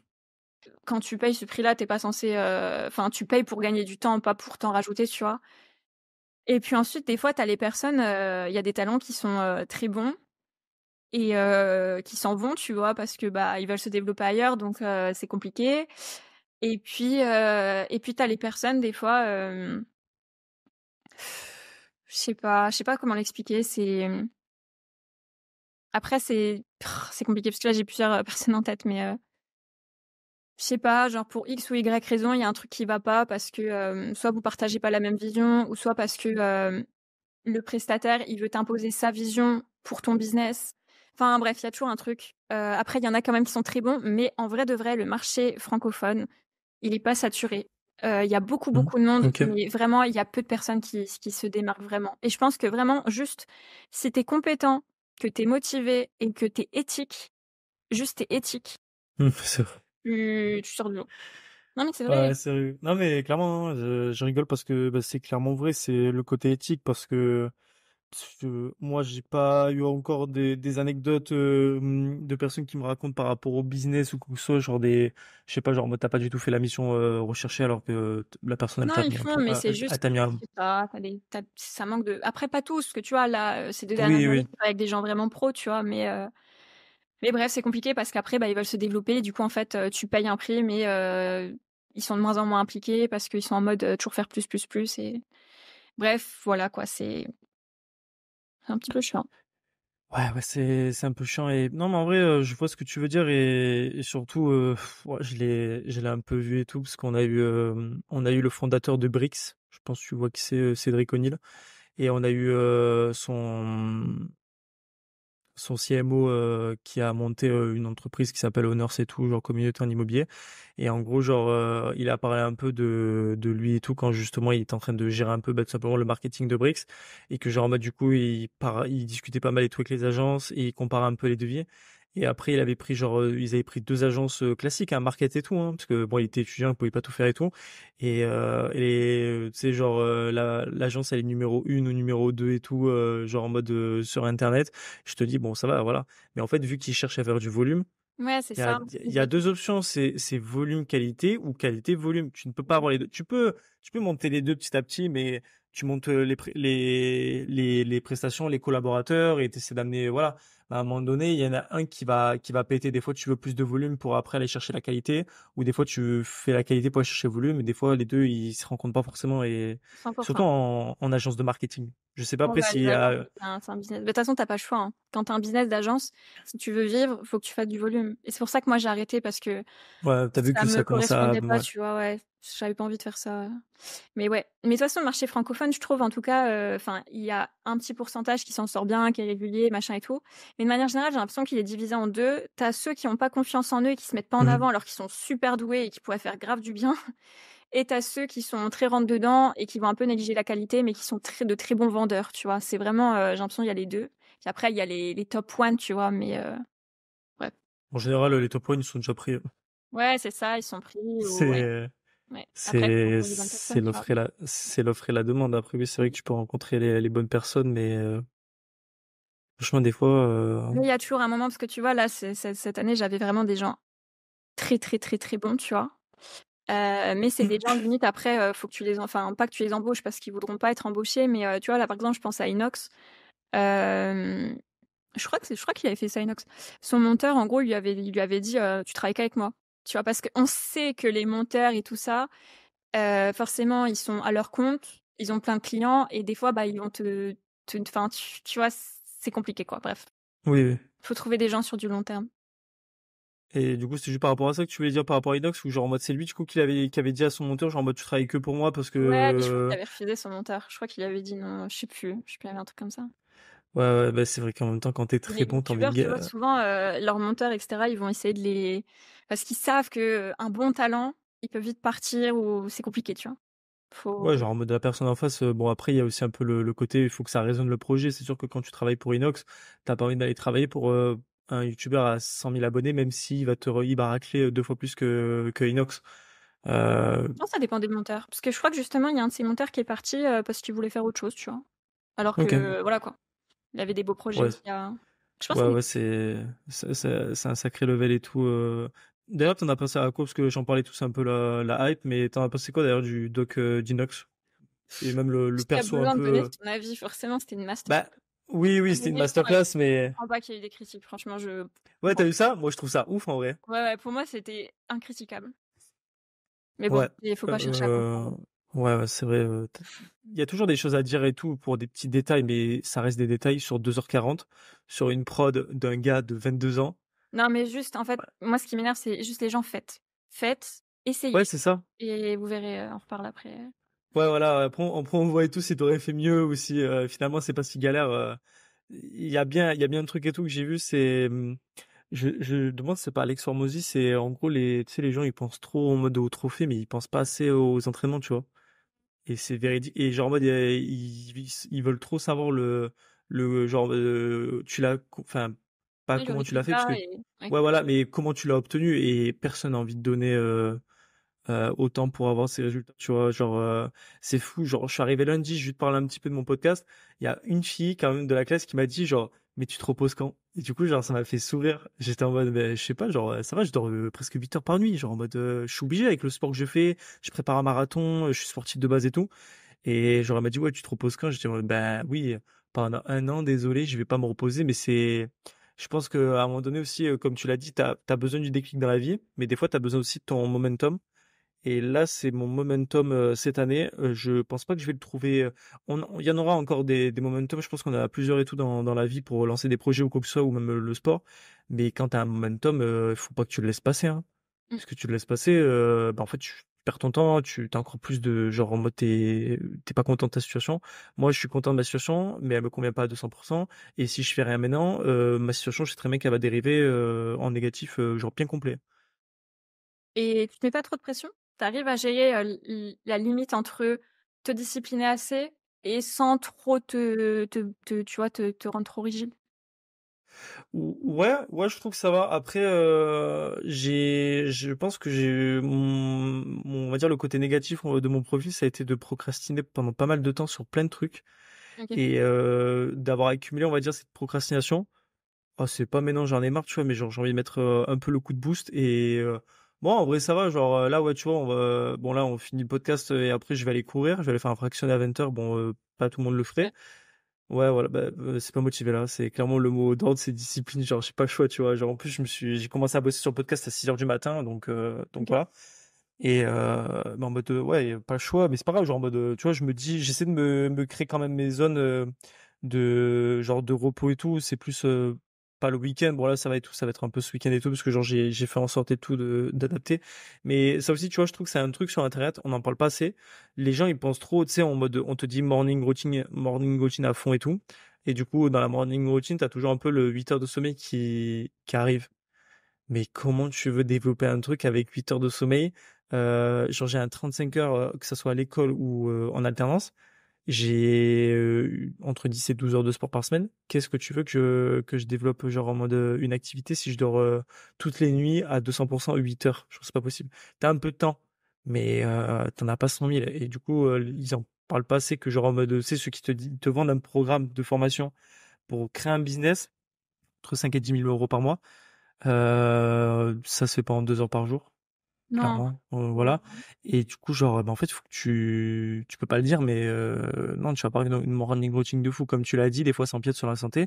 Qui dit santé dit soit le sommeil, soit du coup, état de stress assez important, soit manque d'alimentation, qui du coup induit une mauvaise productivité, etc. Et oui, tu as des fondamentaux à respecter. Bah, à un moment donné, je pense qu'il faut surtout mettre genre de l'intensité dans ce que tu fais. Moi, c'est ce que je ressens là, c'est l'intensité que j'ai mis. J'ai pas forcément mis une qualité de monstre. J'ai pas fait quelque chose de hyper différent par rapport à la production que je fais pour le podcast de mon patron. Après, oui, mon concept, c'est à moi propre, c'est différent de l'immobilier. Mais j'ai juste mis plus d'intensité. Genre, je bosse plus que ce que je fais pour mon patron quand j'ai mes périodes de podcast parce que, genre, c'est mon bébé, c'est différent, tu vois. 100%. Mais c'est vrai qu'il y a tout un truc avec le dev perso, l'équilibre, machin et tout. Et moi-même, je suis grave dedans, hein. Mais enfin, faut dire la vérité. Et vraiment, je l'ai expérimenté à mes plusieurs paliers de Hmm. business, etc. L'équilibre, ça n'existe pas. Ça n'existe pas. Et tu vois, cette année, j'ai refait un burn-out. C'est le deuxième et le dernier. Et ça a été une grosse année, justement, de beaucoup, beaucoup, beaucoup de remises en question, de beaucoup de décisions, de beaucoup de déclics, etc. Et en fait, l'équilibre, en plus, on est dans une société là où, tu vois, genre, on est très en mode productivité, performance. Il faut que tu sois bon en sport, en nutrition, en sommeil, avec tes amis, avec ton business. Genre, faut être bon partout. Mais en fait, on n'est pas des machines et l'équilibre n'existe pas. En fait, c'est une question de priorité. Et encore une fois, c'est important de se connaître parce que tous les humains ne sont pas faits pareil. On n'a pas les mêmes priorités. Il y a des gens, ils vont Hmm. prioriser la famille, la religion, le travail, l'amour, etc. En fait, l'équilibre est propre à chacun. Tu vois, genre par Oui. exemple, pour quelqu'un, son équilibre, ça va être de passer 3 heures par jour, 3 heures par jour à faire du sport. Et il y en a pour qui les 3 heures par jour, son équilibre, ça va être d'être avec sa famille. Tu vois. En fait, l'équilibre, il n'existe pas. Il est propre à chacun. Et je pense Hmm. qu'il faut vraiment que Exactement. les gens, en fait, juste soient honnêtes avec eux-mêmes et puis qu'ils s'écoutent et qu'ils fassent leur propre équilibre. Et ton équilibre, il varie selon les périodes. Il y a des périodes, tu vois, comme toi, où tu es en mode momentum. Bah, ton équilibre à toi, ça va être, tu vois, de mettre plus d'intensité dans un de tes piliers et peut-être de réduire un peu les autres. Et puis, il y a un moment où tu auras besoin de rééquilibrer tes autres piliers et tu vois. Hmm. Mais l'équilibre parfait, 50-50-50 partout, ça n'existe pas. Bah, sinon, ça serait 50-50, ça n'existe pas, tu vois. C'est plutôt du 10, 20, 30, 40 Ouais, répartis exactement. dans différents endroits. Il faut juste écouter Et tes corps. je suis d'accord avec toi. Je sais pas comment je vais le vivre encore cette année parce que je rentre dans le deuxième mois.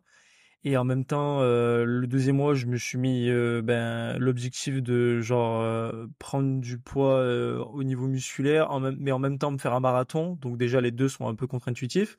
Ensuite, de développer un podcast. Non, il faut que Euh, m- mais il y a les voilà et en plus là bon j'espère que ça va se passera bien et tout mais je me rajoute une fille donc je sais pas comment ça va se passer. tu priorises. Ouais, ça va, je sais, mais je sais pas en vrai comment je vais faire, mais je me dis genre en vrai le sport c'est tellement ancré. En vrai pour moi il y a des trucs genre en mode tu peux prioriser un concept, mais moi le sport c'est ancré genre en mode 5 séances par semaine minimum. Pour moi c'est du pipi de chat, tu vois, donc je suis à Oui, 6. c'est ta routine. ouais, c'est ma routine, donc je me dis genre oui, je priorise le podcast, mais c'est plutôt quelque chose, on va dire, de nouveau. C'est pas forcément quelque chose, on va dire, que je Mmh. priorise. Bon, je passe plus de temps à travailler sur le podcast par jour que le sport. Ça, c'est la moyenne, elle se fait assez rapidement, genre c'est 2 fois plus. Mais je vais essayer un peu mon challenge de cette année, ça va être de développer, on va dire, un peu tout. Bon, pas un peu tout, mais genre en mode pas développer, mais genre en mode, tu sais, une fois que j'ai fini ma target de marathon.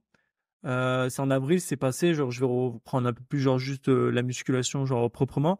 Mais le podcast, ça va être genre, en fait, techniquement, si ma target, c'est le podcast, tu vois. Genre, sur l'année, c'est ma target. Genre, il y a un objectif, Mais c'est ça, c'est voilà, qu'il tu as ton y a objectif quelque chose. annuel, les J'ai mon objectif, ouais.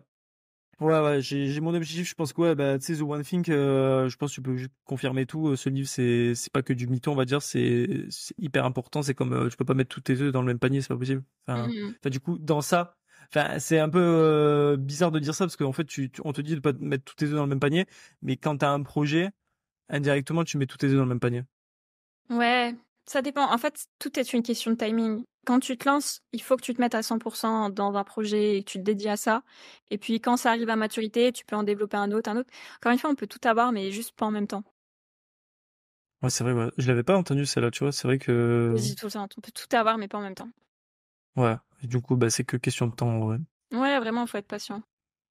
Ouais, clairement. Et en vrai, t'as parlé un peu des déclics, etc., par rapport à tes clients, etc. Et toi, du coup, c'est quand, est-ce que t'as eu un déclic à un moment donné et quel type de déclic t'as eu dans ton parcours? Que ce soit l'entrepreneuriat ou genre n'importe quoi, j'en sais rien, tu vois. Wow, des déclics, il y en a plein, hein. Mais t'en as eu un, on va dire, quand t'as lancé, je sais pas, l'agence, t'en as eu un ou c'est juste que ça arrivait naturellement, Pour un déclic qui a fait que j'ai lancé l'agence? ouais, ou je sais pas, ou En vrai, peut-être du coup quand t'as la, l'agence, ça s'est fait naturellement. J'ai pas forcément eu de déclic. En fait, il y a eu un contexte autour de moi qui a ouais, fait que je me suis ouais. retrouvée dans une situation où, j'avais une première alternance que j'ai perdue, donc je me suis retrouvée, dans une situation très inconfortable. J'avais des problèmes de santé très graves, où j'avais des factures à payer. Enfin, en fait, il y avait un contexte qui a fait que, entre guillemets, «j'étais un peu dos au mur» et en mode: «J'ai rien à perdre» et en même temps, c'est le moment, tu vois? Donc il y a des contextes, pas forcément un déclic. Hmm. Hem, non, l'agence, je pense pas. J'ai plus eu un déclic quand je l'ai arrêté, tu vois? Genre le Ok. déclic, c'était vraiment de: «Mais purée, l'agence, tu l'as jamais vraiment décidé parce que c'est un peu tu l'as subi et 2 mais c'est pas fait pour toi. Enfin, tu entreprends pour la liberté, tu peux pas gérer une agence». Tu vois? Genre ça a été un déclic de: «Mais ça correspond pas du tout à ta personnalité, en fait». Ouais, ouais, c'est vrai. J'imagine, j'imagine. Bah écoute, en vrai, on arrive à la fin du podcast. Donc, bah du coup, en vrai, j'ai l'impression peut-être que t'as répondu à la question, mais bon, du coup, on va voir.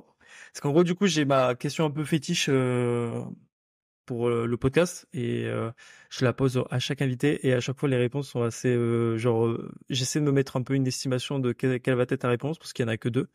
Il y en a pas une troisième, je suis désolé. Et du coup, en fait, c'est voilà, le nom du podcast, c'est Équilibre la performance. Je t'en ai un peu parlé avant.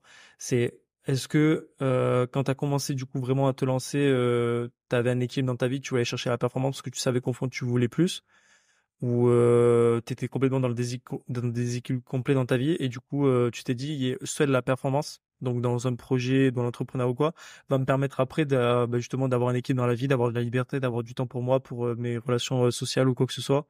Enfin, comment tu l'as perçu toi par rapport à ça, avec du recul? Les Surtout 2 par rapport à du options m'ont recul en parlé, général. mais Ouais. c'est une bonne question. Hem En fait, j'ai toujours su que je voulais entreprendre pour justement ce truc de, liberté, de en fait, tu pourras pas l'avoir autrement que si tu fais pas les choses pour toi, tu vois? Donc je pense, je dirais plutôt la deuxième option de vraiment, un peu, bon, là, tu vas te sacrifier quelques années et puis un jour, tu pourras te permettre, de vivre, selon tes conditions et de faire ce que tu as envie. Donc je sais pas si ça répond vraiment à ta question, mais plutôt je me suis plus reconnue dans la deuxième, je pense. Ouais, donc dans le fait que en mode de ta vie à un moment donné, genre tu savais que tu voulais plus, que ta vie elle te convenait pas.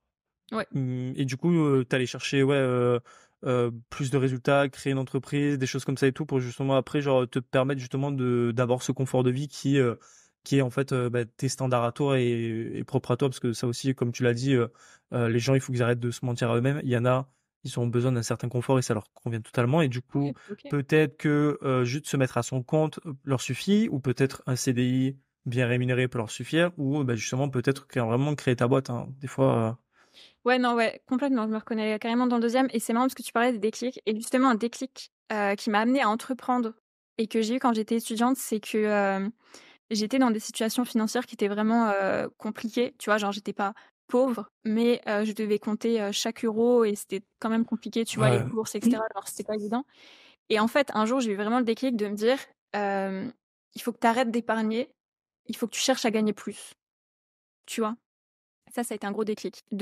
Mais il faut que j'arrête de tout le temps me priver, en fait, de tout le temps me serrer plus la ceinture, plus, plus, plus. Il faut que je trouve des moyens simplement de gagner plus. Et tu vois, par exemple, là, Londres arrive. Londres, c'est la ville la plus chère au monde. C'est encore plus cher que Ouais. Los Angeles. Tu vois, vraiment. Genre là, les loyers, c'est du 5 000 à 6 000 € par mois. Genre, c'est Ouais, et encore, incroyable. ça dépend ce que tu veux, hein. Je sais pas ce que tu cherches. Ah, mais même C'est en un... Algérie, hein, c'est vraiment, c'est quelque chose. Genre Ouais, vraiment, ouais, genre, le ouais, coût de 5-6 Los 000, t'as Angeles. quoi? T'as un T2? T'as un T2 même pas? 5-6 000?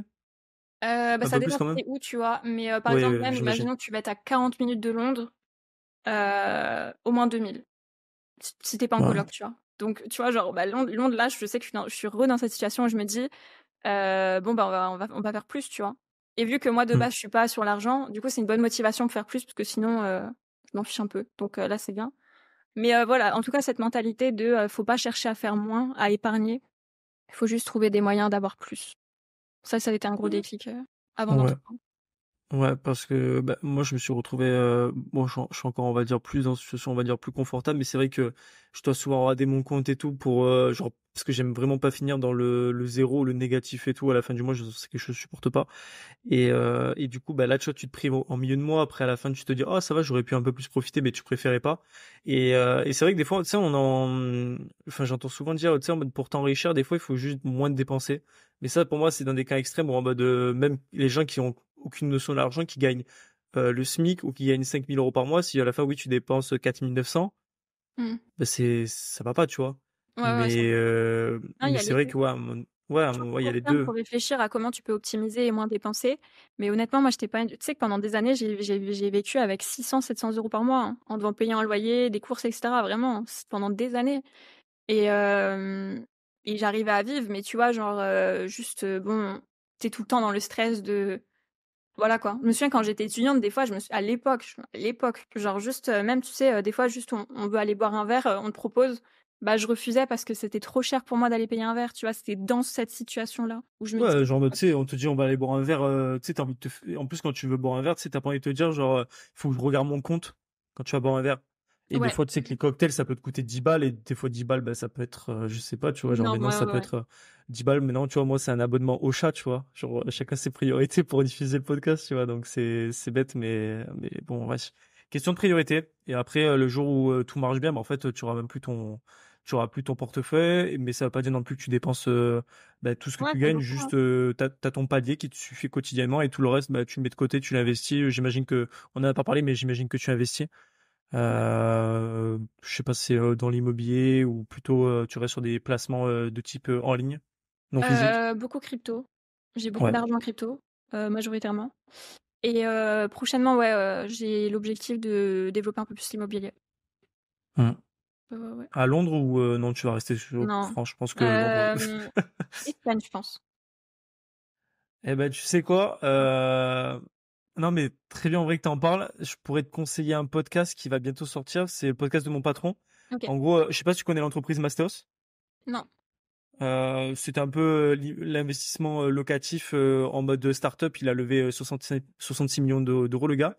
OK. Et en fait, il a développé des filiales et tout à l'étranger. Et là, on a eu un des rattachés de Mastéos. Et en fait, mon patron l'a eu sur le podcast, et il a parlé, ben, en gros, lui, il habite à Valence. Et du coup, on a grave parlé de l'immobilier espagnol. Mmh. Et bon, je pense que tu connais, mais en gros, immobilier espagnol, en vrai, c'est hyper intéressant en termes de rentabilité. Les prix, je sais pas où tu vas investir, mais Ouais. nous, on avait vu Valence et Gandia, il avait parlé un peu des prix. Par rapport à la rentabilité, le seul couac en Espagne, c'est qu'en fait, il faut que tu amènes un gros apport. Du moment où tu as le gros apport, Mmh. acheter un bien, c'est pas très compliqué. Ça va. Ah Et ouais, puis ouais. c'est très bien rentable. Et franchement, le marché immobilier espagnol a pas trop pris tarif, hein, malgré les taux d'intérêt et tout. Franchement, ils se sortent bien, je trouve, hein. Ouais, ça va. Mais ouais, j'aimerais bien. Peut-être 2025-2026. Bah écoute, on espère pour toi, hein, tout simplement. Gentil. Donc ouais, c'est la fin de l'épisode. Donc j'espère que vous aurez appris des choses, surtout sur le personal branding. Bon, en vrai, ça va, j'en ai appris. On n'est pas rentré dans les détails parce que on peut retrouver. Je pense que tu en parles assez sur Twitter. Ouais, Donc ouais. c'est vrai que j'avais pas du tout vu ton compte Twitter. Ah Pourtant, je ouais? suis. Tu m'as Ouais, pas ouais. tu Bah en m'as fait, tu sais, t'as mis le Linktree. Et moi, en fait, le Linktree, Twitter, c'est pas un réseau social que j'affectionne particulièrement pour plein de raisons, sûrement un peu la typologie de personnes et tout, et à quel point des fois ça peut vite bombarder. En plus, Elon Musk, il a ouvert les vannes, voire peut-être un peu trop. Ouais.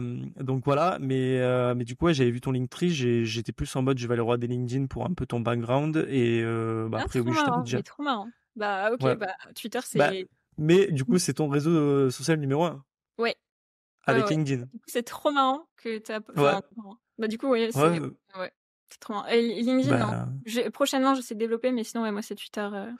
Tu l'avais mis enfin pas en tête sur ton Linktree ou juste tu le laisses en bas comme tous les autres? Parce que j'ai vu qu'il y Non, avait bah, tout comme en tous les bas. autres, ouais, ouais, ouais. Non et puis c'était pas sur Twitter, mais du coup, c'est trop marrant que tu m'aies trouvé hors Ouais, Twitter. OK, bah, trop bah marrant, ouais. trop marrant. Bah écoute, ton compte Instagram, en vrai, je pense que t'essaies un peu de le développer petit à petit. Même pas? Non, même pas. Je pense que t'as quand même pris des abonnés et tout avec le temps, sinon je pense pas que je t'aurais Ouais, vu mais je suis pas, directement. genre, Ouais, ouais. je suis jamais là à faire du gros contenu sur Instagram, Oui, peut-être tu mets s'il y a juste mes des business, stories. tu vois, mais pas, Ouais. moi, ça non, je suis pas très à Ok, l'aise. ok, ça marche. Bon, du coup, sinon, on peut te retrouver où, du coup, Twitter, etc. C'est quoi Même les sur réseaux? Instagram pour, la vie Ouais. quotidienne, tu vois, mais je poste pas beaucoup de contenu, mais, je montre un peu les coulisses, on va dire et sinon, bah, Twitter, YouTube. YouTube Tu- prochainement, on euh, va reprendre. Twitter, c'est quoi? Le blaze?